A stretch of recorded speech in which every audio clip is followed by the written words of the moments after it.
Pernah nggak sih, lagi semangat-semangatnya kerja, tiba-tiba muncul notifikasi data tidak padan? Atau yang lebih bikin bingung, tombol sinkronisasi yang biasanya ada, kok tahu-tahu hilang? Nah, kalau Anda pernah ngalamin hal seperti itu, tenang, Anda nggak sendirian. Dan yang paling penting, Anda sudah berada di tempat yang tepat. Kali ini, kita akan bedah tuntas, langkah demi langkah, gimana caranya menyelesaikan masalah sinkronisasi data yang sering banget bikin pusing ini. Jadi ini dia peta perjalanan kita. Pertama, kita cari tahu dulu akar masalahnya apa. Terus kita bahas kenapa sih data ini harus banget sinkron. Setelah itu, kita jadi detektif nih, mengidentifikasi 4 kesalahan paling umum. Tentu saja kita juga siapkan solusinya langkah demi langkah. Dan buat jaga-jaga, ada juga rencana darurat kalau semua cara udah dicoba. Oke, kita mulai dari yang pertama. Sebelum kita ngomongin teknisnya, yuk kita lihat dulu gambaran besarnya. Sebenarnya masalah yang mungkin Anda alami ini, itu bukan cuma masalah kecil di laptop Anda. Ini adalah bagian dari sebuah proyek raksasa tingkat nasional, sebuah upaya besar untuk menyatukan data antara Kemendikbudristek dan BKN. Nah, tujuannya itu mulia banget. Tujuannya adalah untuk menciptakan satu sumber data tunggal untuk semua pendidik ASN. Jadi data dari Kemendikbudristek dan data dari Badan Kepegawaian Negara atau BKN itu mau disatukan. Bayangin aja kayak menyatukan 2 sungai besar jadi satu aliran data yang valid. Keren kan?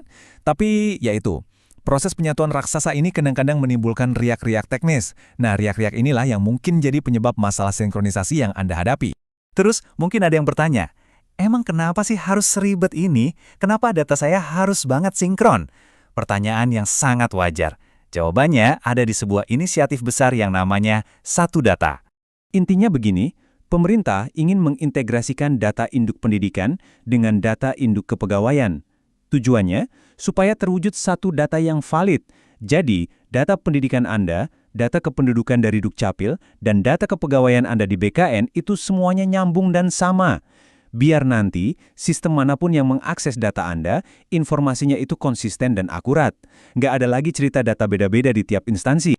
Oke, sekarang kita kenalan dulu sama 3 pemain utamanya. Yang pertama, ada Dapodik. Anggap saja Dapodik ini adalah hulu atau sumber dari semua data profesional Anda. Semua data awal yang diinput oleh Anda dan operator sekolah, ya asalnya dari sini. Selanjutnya ada PMM atau Platform Merdeka Mengajar. Ini tempat kita bikin SKP kan? Nah, PMM ini sifatnya seperti cermin. Dia cuma menampilkan data yang ditarik dari Dapodik. Jadi kalau data di Dapodik ada yang salah, ya PMM akan menampilkan data yang salah juga. Istilahnya, garbage in, garbage out. Data yang masuk salah, yang keluar juga pasti salah. Dan yang terakhir, ini dia muaranya, e-kinerja BKN. Kalau Dapodik itu garis start, e-kinerja ini garis finishnya. Data SKP dari PMM itu harus masuk dan terverifikasi di sini. Sebelum data itu sinkron, penilaian kinerja Anda itu ibaratnya belum sah, belum final. Makanya sinkronisasi ini bukan cuma biar rapi, tapi ini sebuah keharusan. Oke, kita udah paham nih alur datanya dari hulu ke hilir. Sekarang waktunya kita jadi dokter. Kita akan coba diagnosis 4 masalah sinkronisasi yang paling sering terjadi. Coba nanti Anda cek mana yang paling mirip sama kondisi yang Anda alami. Nah, ini dia 4 penyakitnya. Pertama, data SKP Anda kayaknya nyangkut di PMM, nggak mau pindah ke e-kinerja. Ada yang ngalamin? Kedua, pas buka e-kinerja, tombol sinkron PMM yang penting itu malah nggak ada. Loh, kok bisa? Ketiga, sinkronisasi gagal terus. Katanya ada masalah PNS ID tidak cocok. Dan yang terakhir, notifikasi paling umum, data tidak padan. Nah, dengan tahu mana masalah spesifik Anda, kita bisa cari solusi yang tepat. Baik, diagnosis sudah. Sekarang waktunya operasi. Tenang, ini nggak susah kok. Kita akan kasih panduan praktisnya, langkah demi langkah, yang bisa Anda kerjakan bareng operator sekolah untuk membereskan masalah ini. Ini resepnya. Ada 4 langkah. Pertama, dan ini yang paling penting, koordinasi dengan operator sekolah Anda.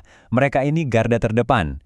Kedua, minta operator untuk cek di aplikasi Verval PTK. Disitulah letak pusat kendali data.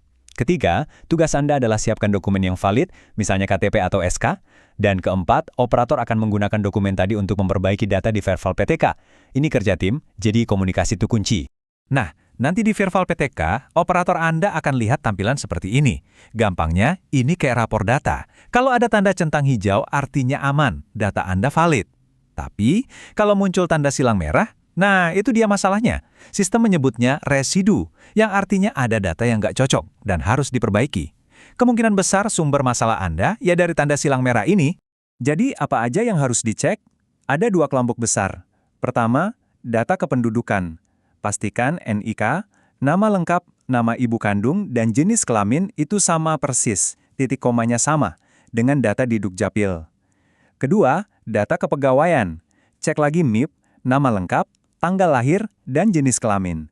Ini harus 100% sama dengan data di BKN. Jangan sepelekan ya, karena di sistem digital, beda satu spasi atau satu huruf saja bisa dianggap data yang berbeda. Nah, ini dia satu lagi pengecekan yang super penting tapi sering banget kelewat, nama unit organisasi atau UNOR sekolah Anda. Nama ini harus sama persis, saya ulangi ya, sama persis antara yang di Dapodik dengan yang ada di SIASN dan e-Kinerja. Contohnya, kalau di Dapodik tertulis SDN Harapan Jaya 5, di sistem BKN juga harus begitu. Jangan sampai jadi SD Negeri Harapan Jaya 5 atau SDN Harapan Jaya 05. Beda sedikit saja, sistem akan membacanya sebagai dua sekolah yang berbeda. Ini krusial banget. Lalu gimana kalau semua langkah tadi sudah dicoba bareng operator, tapi kok masalahnya nggak selesai-selesai juga? Saya paham, ini pasti bikin frustrasi. Tapi jangan menyerah dulu. Masih ada jurus pamungkas yang bisa kita gunakan. Kalau perbaikan di level sekolah sudah mentok, itu tandanya kemungkinan besar masalahnya bukan di level sekolah lagi, tapi di sistem pusat. Nah, inilah saatnya kita naik banding, yaitu melapor langsung ke helpdesk pusat. Ini dia 3 pintu darurat resmi yang bisa Anda hubungi.